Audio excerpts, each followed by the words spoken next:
Not that unusual. We get a magnitude 4 earthquake about every 10 years.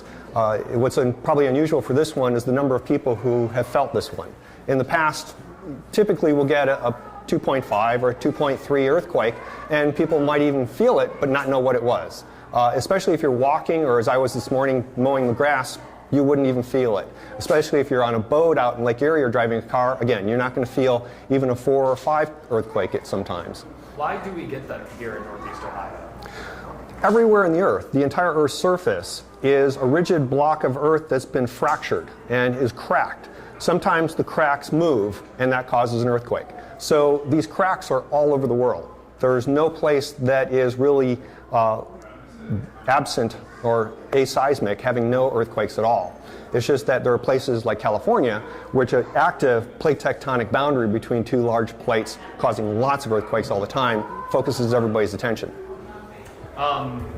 So in terms of a 4.0, 4.2 range, what would the impact of that be compared with something larger? Because this, I understand, not really any damage around anything like that. What would you expect with something at this level? With something at this level, if you were sitting on a concrete slab or in the basement of a building, that you would feel a little bit of rumbling, vibration, almost like you were getting a nervous panic attack at sometimes. It's just that type of a slight tremor, and you didn't know why it was happening.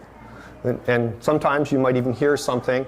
I believe years ago they saw a little bit of a wave come across Lake Erie because it was very calm at that time. I know there have been some aftershocks. Why does that happen? And aftershocks, again, it's a solid block of rock that's cracked, and stresses are building up. Now that this part has moved, the stresses have been propagated down the fault line. So it's getting to other places where it sticks. They'll build up stress, and then they'll release. But you never get anything larger than the first one. They'll always be much smaller.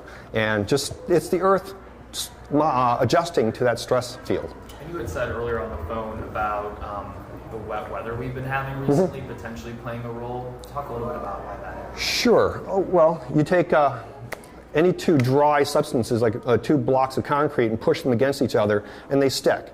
But a little bit of water causes lubrication for them to slide. And every spring we get lots of water. There's a possibility. There's many different factors what triggers an actual earthquake. But as we see in California, the faults that are under lakes never have any earthquakes because they're constantly lubricated by the mountain lakes.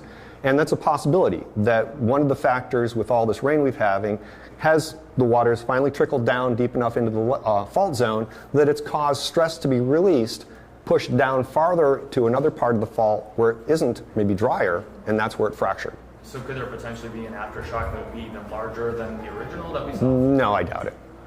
And then just if you can just kind of sum up for someone who has no idea what is an earthquake, just for in layman's terms.